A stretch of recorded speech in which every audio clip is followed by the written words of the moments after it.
Tsaka alam mo naman ang mangyayari sa'yo, di ba? Pag pumiglas ka.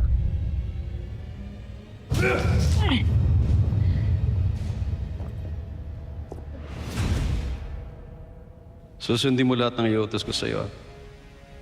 Dahil kung hindi, may masamang mangyayari. Hindi ako natatakot sa'yo!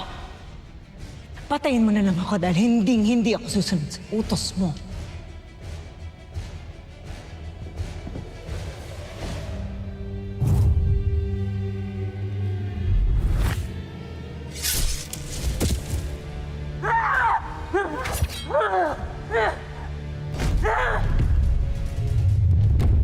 Isa pa?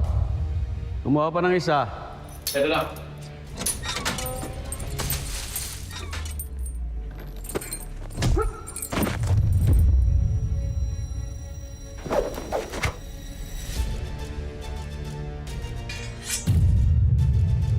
Tama na!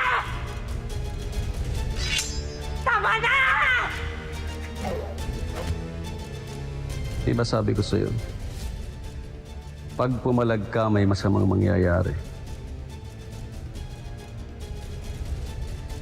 Hindi sa'yo. Pero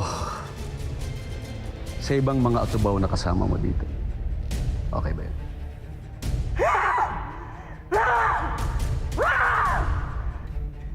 Isa pa. Gusto mo pa ng isa? Ha? Isa pa? Hindi kayo makakaligtas sa lahat ng kasamaang ginagawa niyo sa mga atubaw.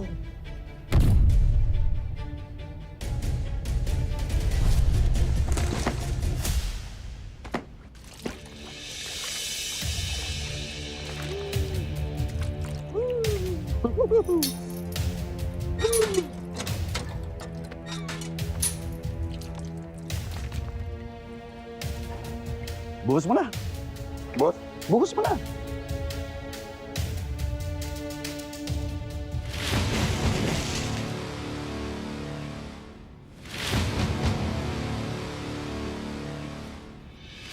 Uy, siya nga pala, meron nga pala akong pupuntahan na isang event.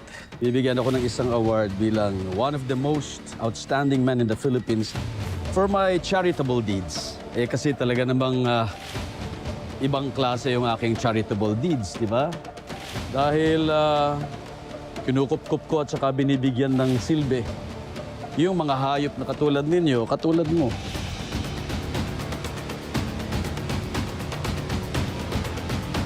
Okay?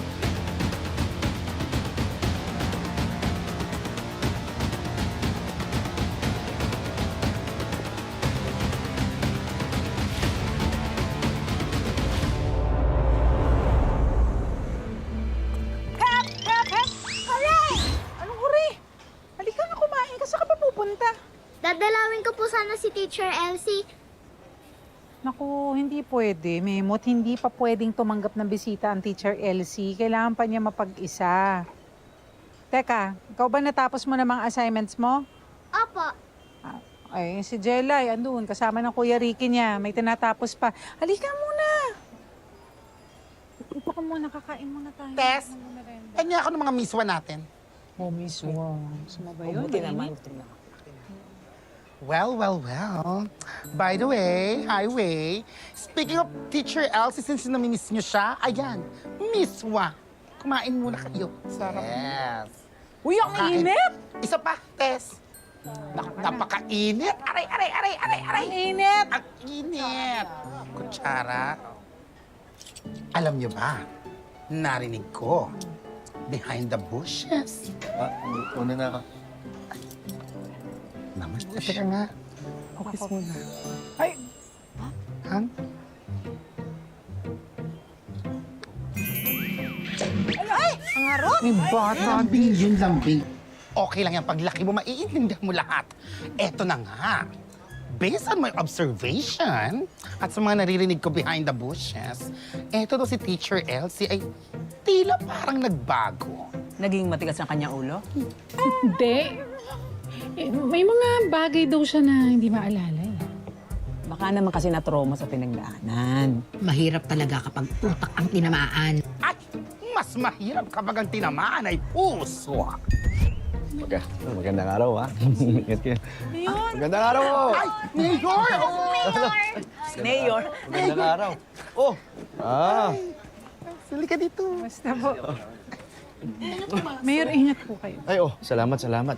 Naglalakad ako kanina. Narinig ko kasi usapan ninyo eh. Makikiusap sana ako, ha? Baka pwede maging malumanay muna tayo kay Elsie. May pinagdadaanan kasi siya sa pagpapagaling niya, kaya kailangan niya mula sa inyo ang pasensya at pangunawa. Okay lang ba? Oo, Mayor, opo. Salamat po, Mayor, sa paalala at concern kay Elsie. Yun na rin naman ang binibigay talaga namin sa kanya kasi alam namin kailangan niya ng space tsaka time para gumaling at saka makapag-isa. Tama yan. Asahan ko yan, kaya maraming salamat sa inyo. O, sige, ingat kayo. Sige po, Mayor. Mayor. Baka naman po. Sakto para dating ko eh, magutom tayo. O, sige, ate, huwag niyo na bayaran yan, ha? Sagot ko na to. Kuha na kayo. Huwag niyo na bayaran yan.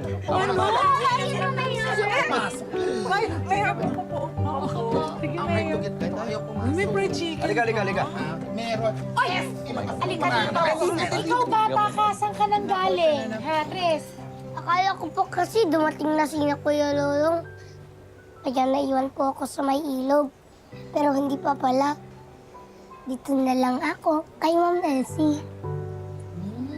Kumain ka muna. Kumain ka na lang kaya muna. Rita, pasok.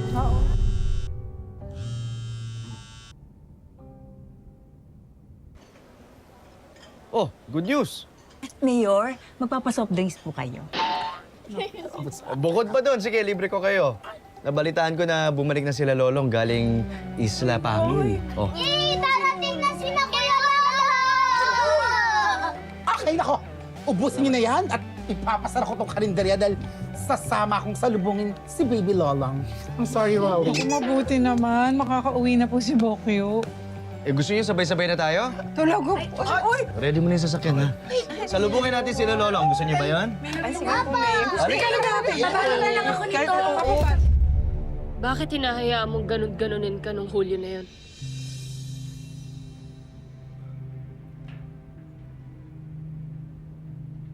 Kung tutusin, kayang-kaya mong talunin yun eh.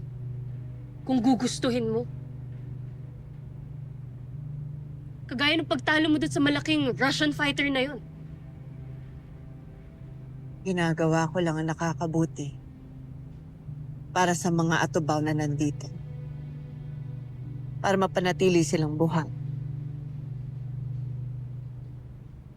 Nakita mo naman, ang mga tao ni Julio may hawak ng mga pangilang buhaya. Dahil alam nila na yun ang kahinaan natin. At isa pa nararamdaman kong mas baliwang ka ng kamay ni Julio na si Ivan na maaaring makapatay sa akin. Hindi na ba talaga tayo makakalis sa impyernong lugar na to? May tamang panahon para sa ating paglaya. Malapit na tayong iligtas ni Lolo. Naniniwala ako. Kung hindi si Lolong, sinong tutulong sa atin na makaligtas dito? Naniniwala ako na si Lolong ang sugo ni Apong Ayo na magliligtas sa atin.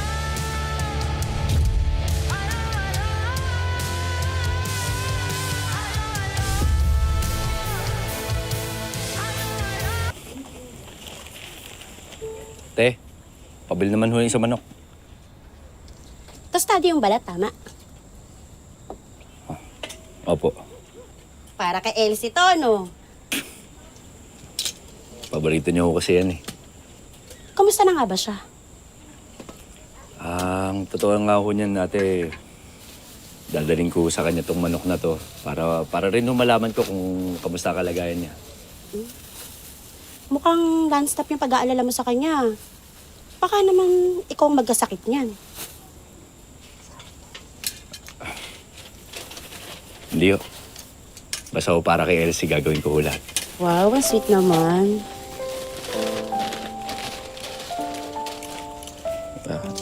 Ito ho. Thank you, ah. Salamat ho. Sige ho, ate. Salamat ho. Salamat. Sir.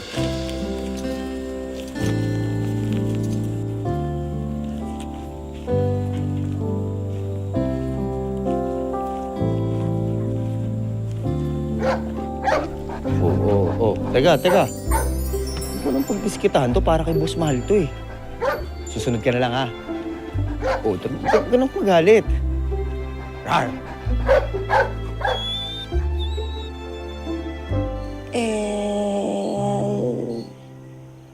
C.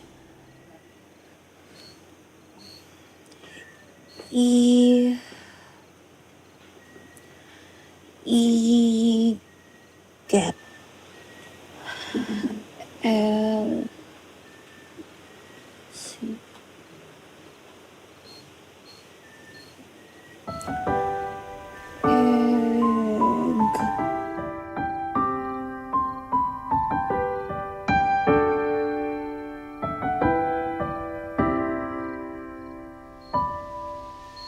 Boss Mahal. You're the one that never lets me sleep. Boss Mahal, laban lang. Mind down to my soul, you touch my lips. You're the one that I can't wait to see.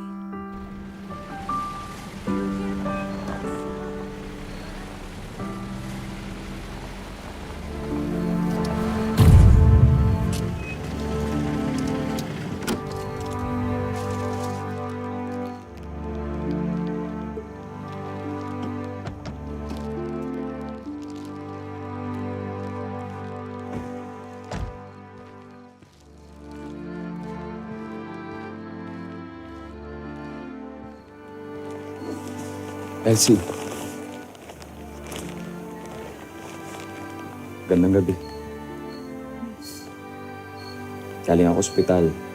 Nabalitaan ko nakauwi ka na. Ito, para sa'yo. Para saan?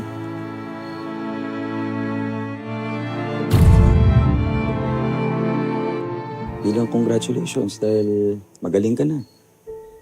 At saka malamang makaka-attend ka na sa Bayaning Guro. Sige na.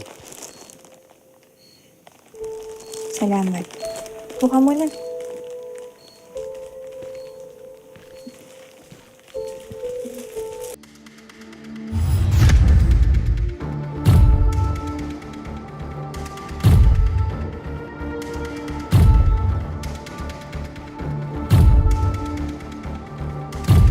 Elsie! Elsie! Elsie! Anak, hindi ka makapagsalita ngayon. Sir, pasensya na ako kayo, pero wala akong oras dito. Bata, kung talagang magaling ka, gaya ng pag-iisip mo, ay bakit naman nakuha sa iyo ng iyong lolo yung ugtaw?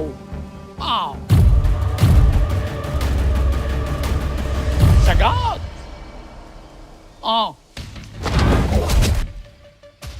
Depensa! Depensa!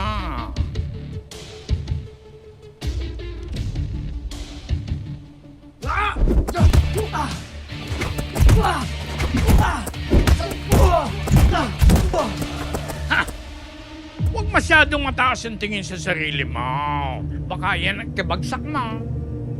Mabuti kung ikaw lang ang masisira. Pero maraming apektado. Ha?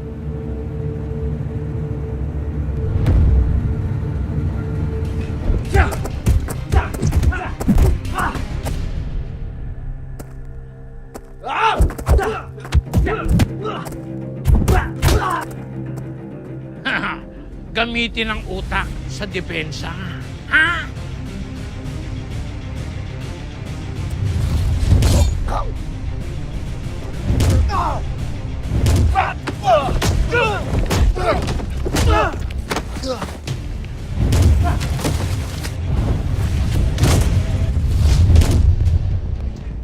Depensa! Depensa!